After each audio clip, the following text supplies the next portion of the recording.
Governor, it's a pleasure and a privilege to have this opportunity to talk to you about the history we've shared. I'd like to begin with a humorous definition someone once wrote of the noun judge.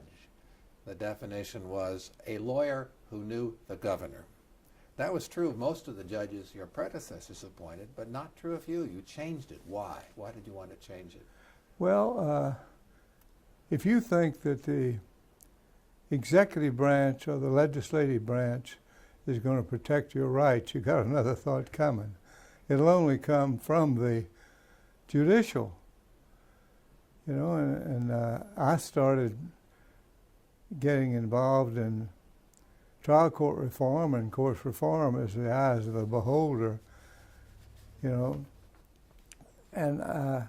I wanted to just take it out of the hands, uncontrolled hands of governors, because we've had some that we had a whole history of good judges for the most part, until the 70s, and it reflected this business of trying to, pick how you go about picking judges. And I just really felt like that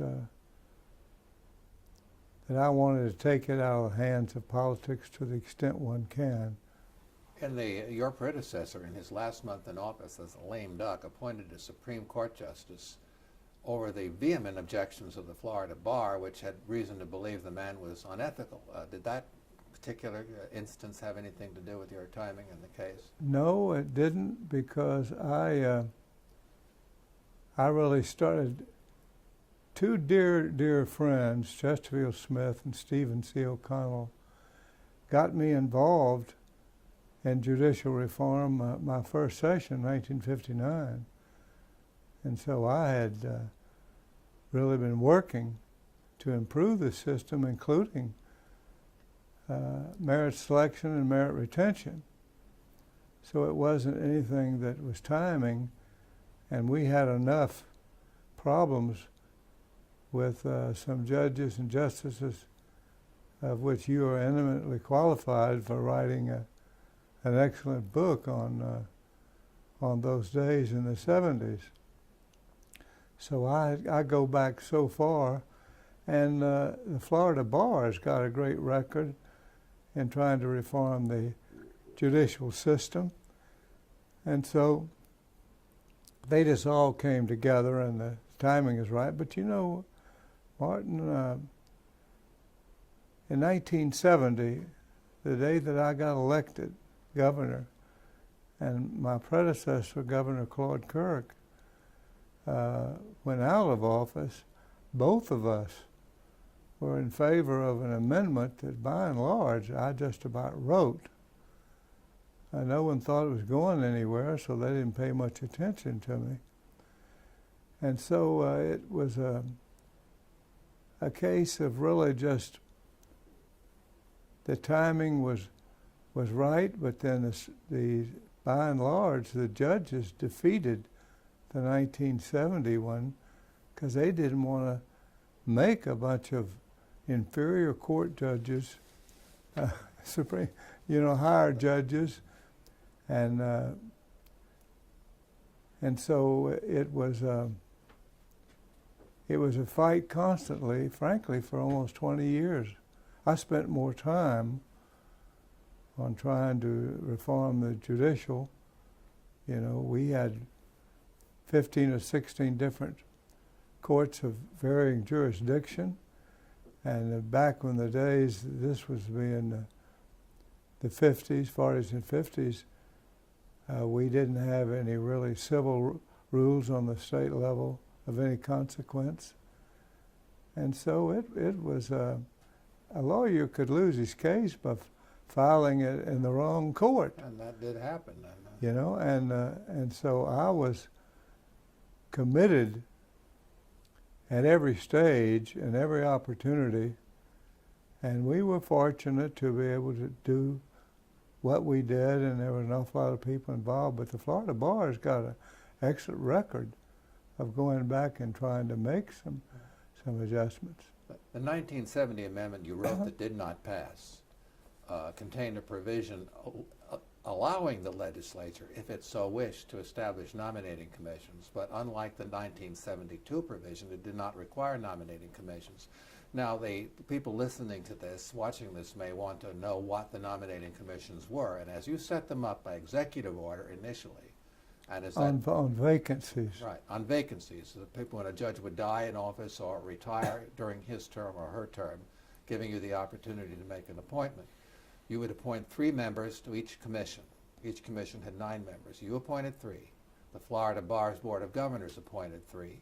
And those 6 then elected 3 public members who could not be lawyers to round out the membership of 9. So neither you could control it nor the bar could control it, although the bar did have its ways of making its influence felt. Now, at that point, the point you did that, you were not yet committed to having merit retention for any judges, that is, for doing away with their vulnerability to election every 6 years. Well, I was for it, but if we couldn't get some less difficult things, we weren't going to get that. But we were just fortunate. Had I known in 1972, I was in a position where really I could have made them set the selection of them by putting them in a constitutional amendment. But I just didn't think that was necessary, nor did I want to restrict the legislature on improving it. But I had absolutely no idea that they would just about do away with them. What we're talking about is the fact that in 2001, the legislature gave the governor the power to appoint all 9 members of each commission. And I gather you think that was a bad idea. Oh, absolutely. It undermined the whole system of trying to do the right thing in the selection of them.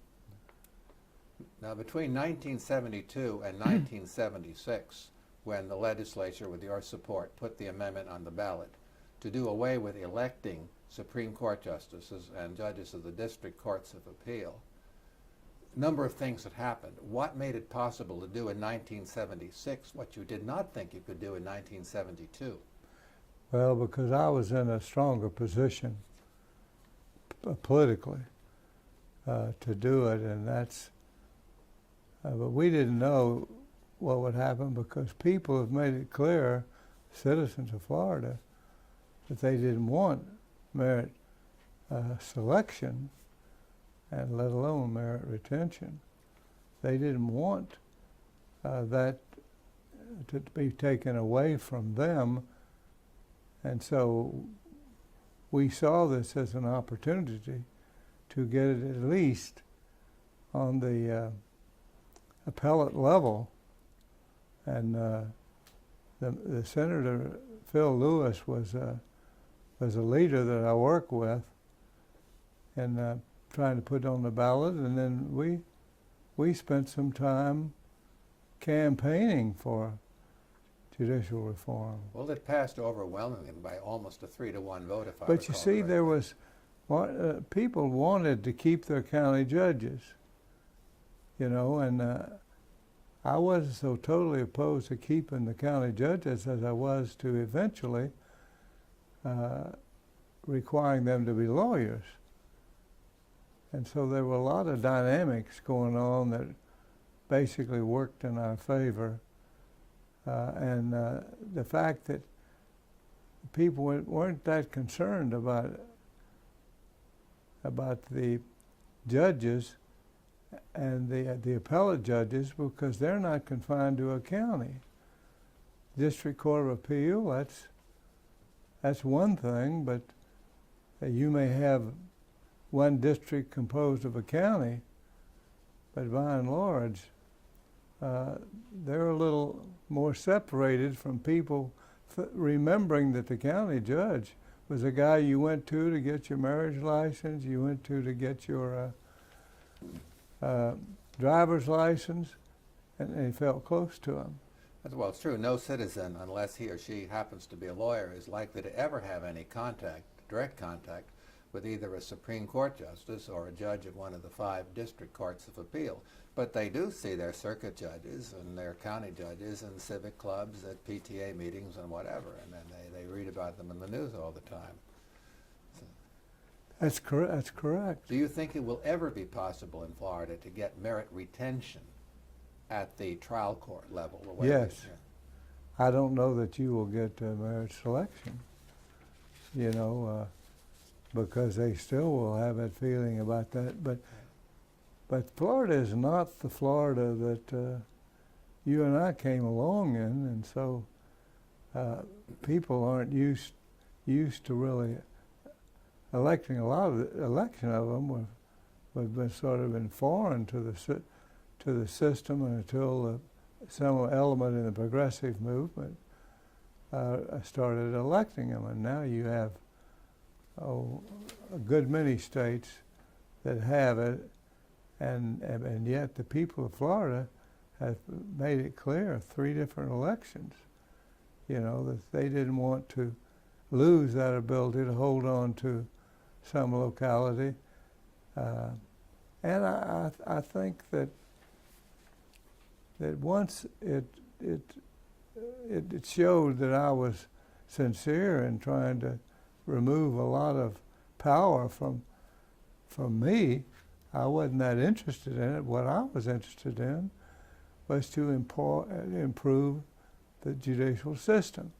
I've told this story many times, Martin, and you including, but Roy Collins was governor back in the 50s, and one of the finest governors any state has ever had at any time. So, but he told me, I was his campaign manager as a student at Florida State University back when he was challenged for the state senate seat before the governor's thing really grew up.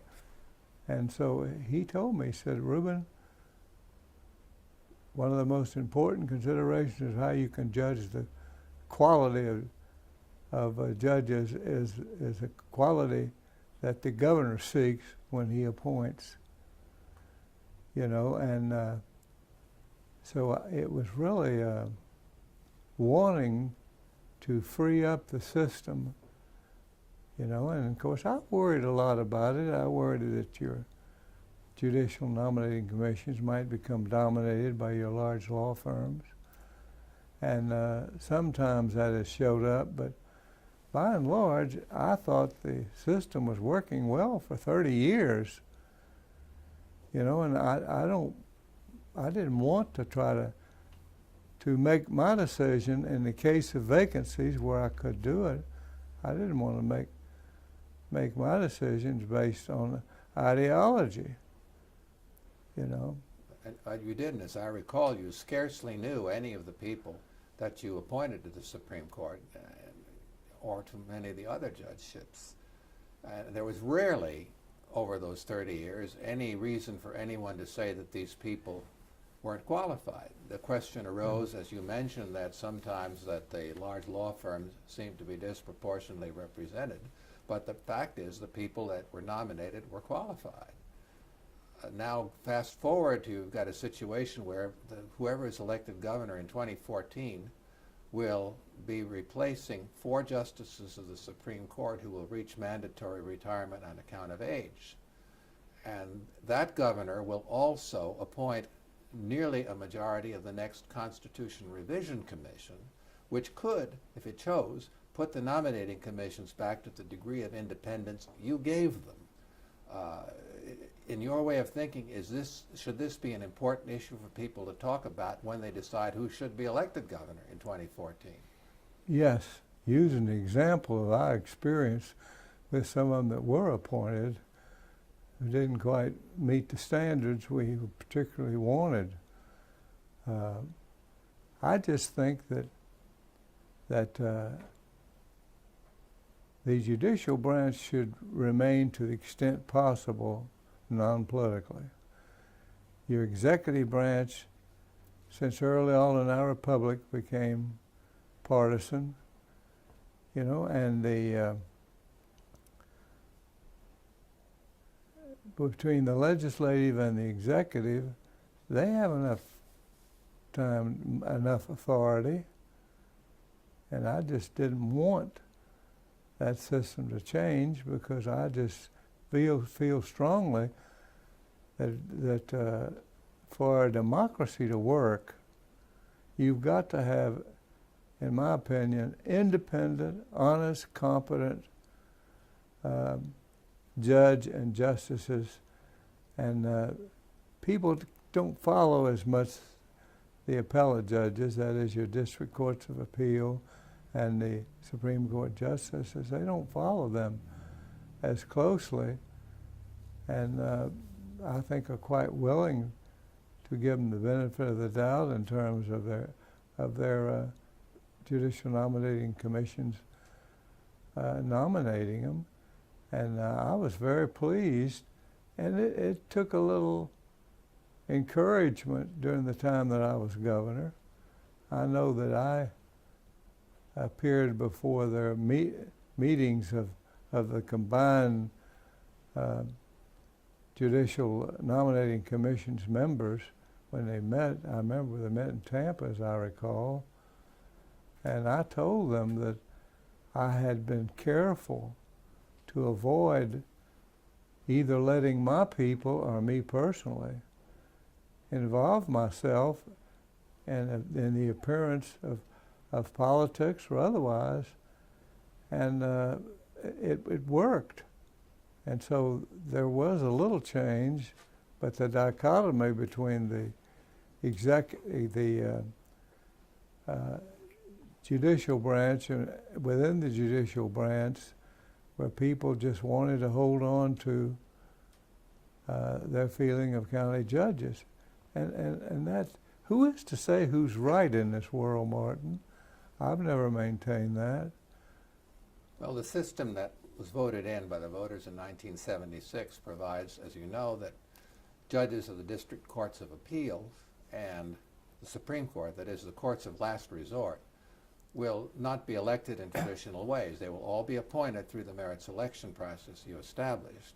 And every 6 years, they must run again in a question where the voters are asked, should Justice so-and-so be retained in office?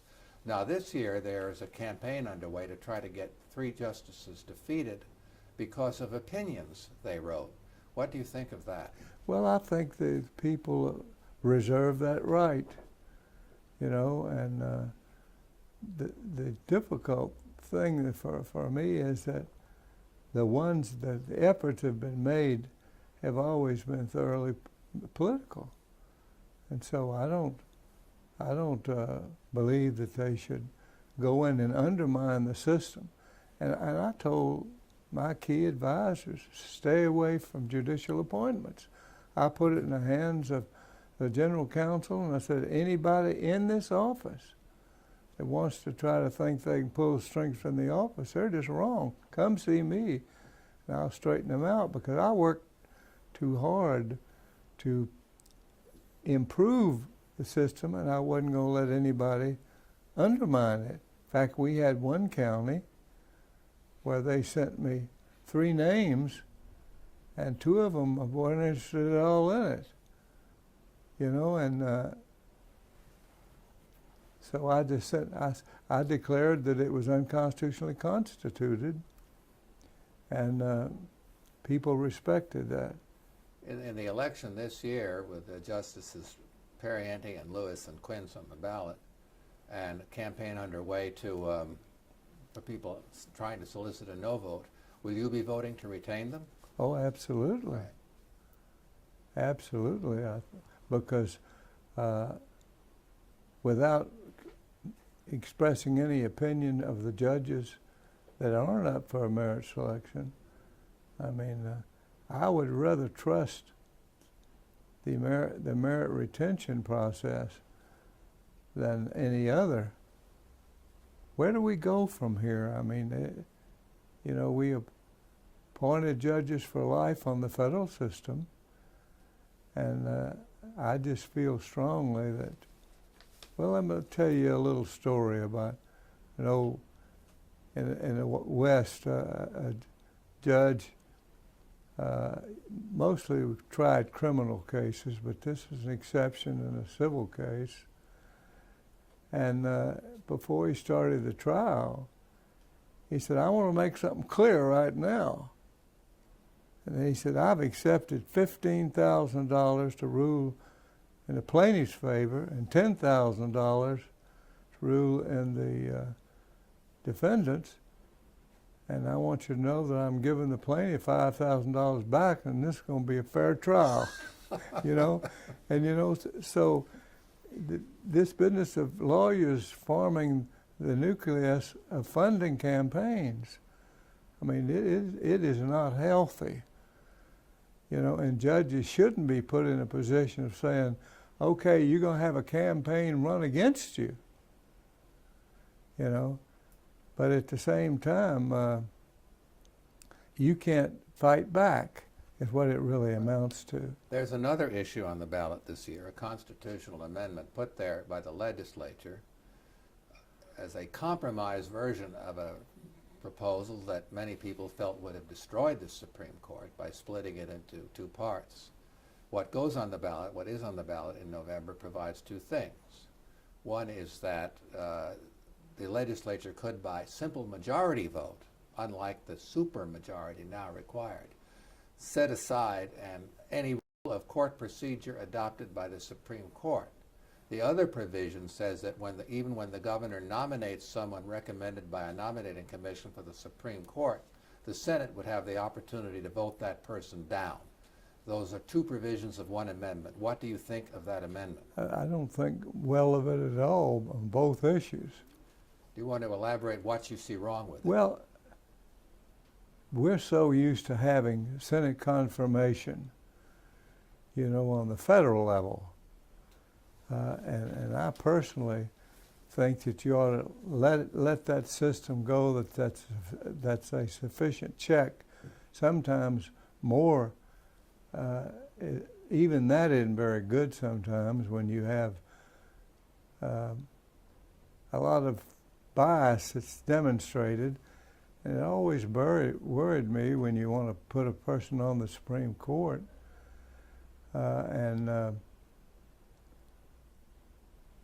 and then you ask them how would they vote on this issue. Well, and some of the judges now are wising up. Just said, well, if I'm called to vote on it, I don't want to disqualify myself, so I reserve that right. There are too many ways to tinker with the judicial system, but I'm not in favor of any of that amendment and intend to vote against it. These aren't isolated developments. It seems that the independence of the courts is under attack all over the country. Do you see this as a serious threat to our democracy? It can undermine it if you're not careful. It's bothersome. I know that one person got elected governor and they came to me for advice, and I said, first thing you do is walk across the street to the Chief Justice. If you're sincere, and I assume you are, walk across the street and tell the Chief Justice you believe in the separation of powers, you know, and don't send people to me simply because you think I'll approve them, but send them whoever you think are the best. And so I feel that the system as we have it now, no system can be called perfect, but I believe the way we have it now, and let me mention for our audience, I just didn't dream up in my executive order that set up the Judicial Nominating Commission. I didn't just dream up 3, 3, and 3 as you explained. Far from it. It's called the Missouri Plan, and I think the last count I saw, the majority of the states had adopted it, and it worked. So I wasn't pulling something out of thin air. I was saying, look, this has worked successfully. And guys, when you listen to some of the states where they elect their judges, You know, I think Alabama, I believe, still elects their Supreme Court justices. Alabama, Pennsylvania, Ohio, West Virginia, and each state has been embarrassed by huge scandals involving immense amounts of money spent by competing candidates who then turn around exactly as you would anticipate from the nature and the names of the people who contributed to their campaigns. That's right, and I must tell you that when I left, Jane Love, whom we lost a couple of years ago, bless her heart, handled my appointments.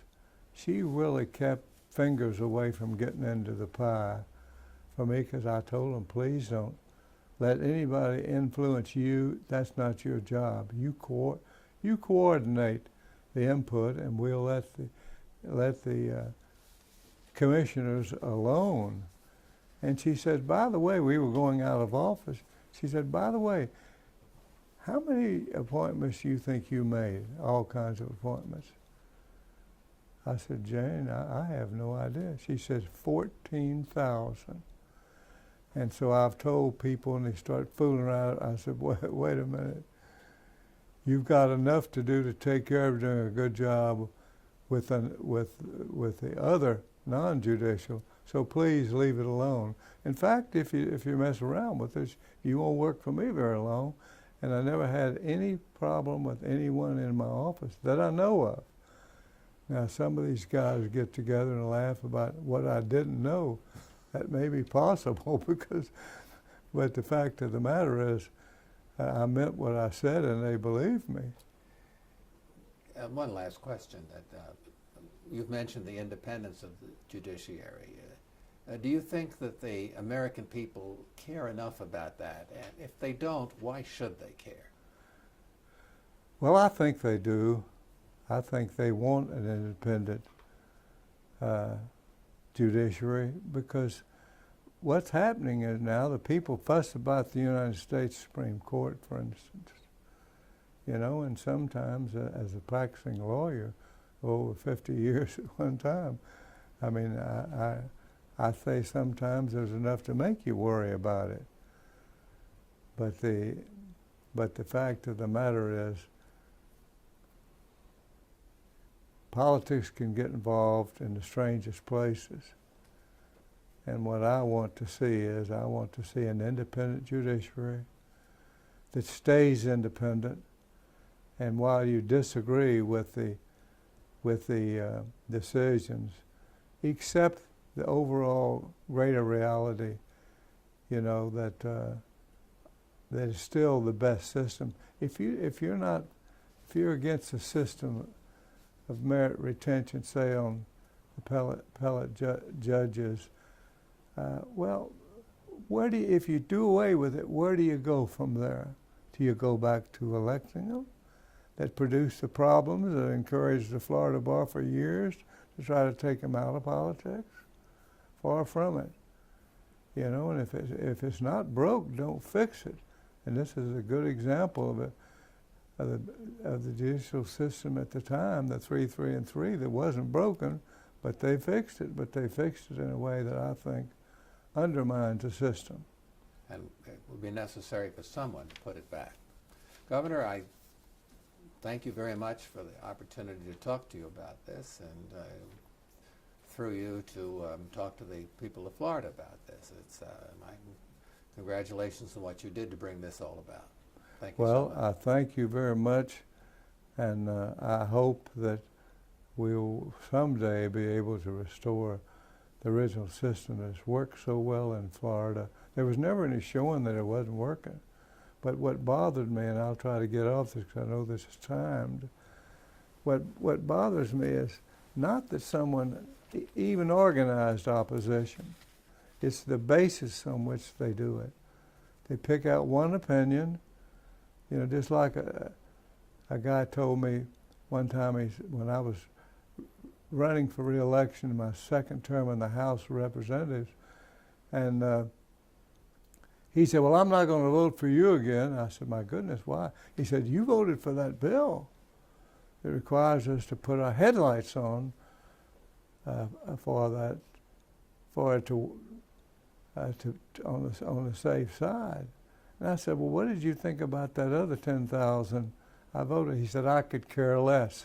Well, the fact is the people have shown in adopting this by a substantial majority, and I do hope that the people will judge the judges, based on, we can't name the basis on which they judge it, because they have that freedom. Because someone at one of our press conferences, in effect, says they shouldn't be doing that. Well, people got a right to vote on whichever way they want to vote.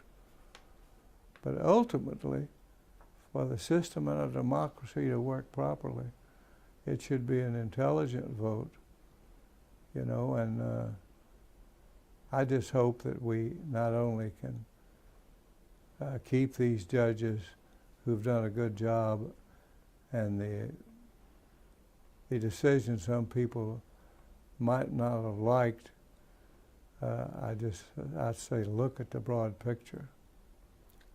I hope they do. Governor, thank you.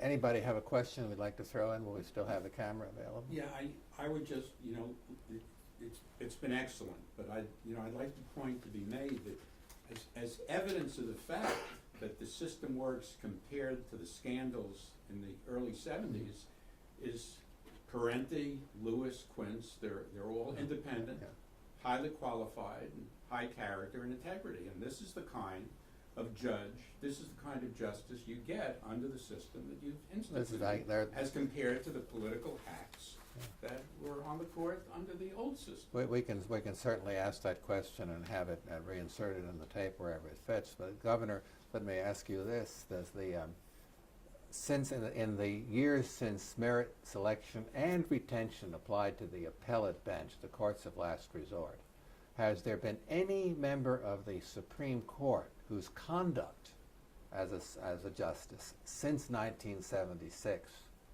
deserved anything other than to be retained in office? No. They've all been high quality. That's right, and not only that, I made it clear to all of my people and staff, because it was my bill that made judges nonpartisan, and one example of one county, a large county, where I appointed, it was in the early stages, I appointed a judge to a very important position. And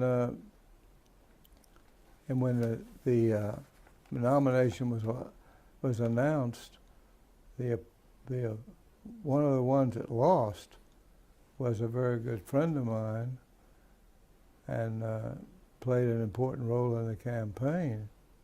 He got very upset, and he didn't tell me, he told other people, and they told me. What made him mad is that he was one of the biggest Republicans, in the county, and you passed a good friend who was a substantial Democrat, a good lawyer. I said, well, he was the best that I thought of the bunch, and that's why I appointed him, and you're just going to have to forgive me. Well, there have certainly been no scandals at the Supreme Court. None. Nobody tampering with lower courts, nobody doing favors for friends. There was one incident at a district court of appeal where a judge resigned after being accused by the Judicial Qualifications Commission of abusing his office to get a brand new expensive courthouse built. But we can point out that judge was a product of the nominating commissions after they were changed to be appointed entirely by the governor. So apart from that incident, the judiciary has been squeaky clean since 1976. Is that correct? That's just what I say. If it's not broken, don't fix it. But it was all had to do with ideology on one case, and frankly, the information put out during that campaign, basically I thought was not really appropriate in terms of why they were doing it on a case, because they didn't understand that the Constitution of Florida, the right of privacy is stronger in the state constitution than in the federal constitution, before decisions of the courts were. So I just think that when you start, take out your unhappiness on the executive and the legislative, but unless you see that a person is motivated by politics, that's what the 70s were all about. And it was not a pleasant time for me, because you well know I was investigating directly or indirectly a good portion of state government. It's one of the main reasons that I decided to run again for re-election. You know, so we have to try to keep the system free of really insinuating and saying things that aren't true, with a judge limited in his ability or her ability, you know, to straighten it out. We need an independent judiciary, and I've had Chief Justice teach my class. I don't turn the class over to them, you know, but I do make a point very clearly in the first line in the segment on the judicial branch, is that the importance of the independence of the judiciary. And we saw what can happen if you really start having pure politics, and that's what we had in the case of some of the judges in the early part of the administration. You know, we had 2 lawsuits, had a couple of lawsuits when I became governor, and my predecessor, Governor Currick, filed a lawsuit. People filed it on his behalf. And it was on who was going to appoint the judges, because of the decennial census had just come in. And it really, they had all these liquor licenses and the warning the judges. And the court finally said, I would take care of the liquor license, and he could take care of the judges. And that was just opposite of the way you would have preferred it Right, to come out. yeah, Right? I wanted a lottery for the liquor license, you know, plus I wanted to put the, I forgot how many judges, but he put those judges in the situation to where it would be done by judicial nominating commissions, which I intended to put into effect when I was elected, but I wasn't elected when the lawsuits were passed. And that was, I recall there were about 10 or 11 circuit judges whose positions were created by population growth. Yes.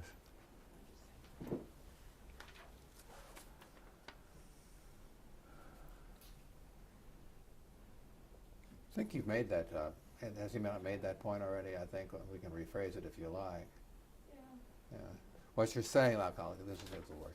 What you're saying, Governor, then it's important for the voters to vote to retain justices when no question has been raised, no valid question has been raised as to their competence or their integrity.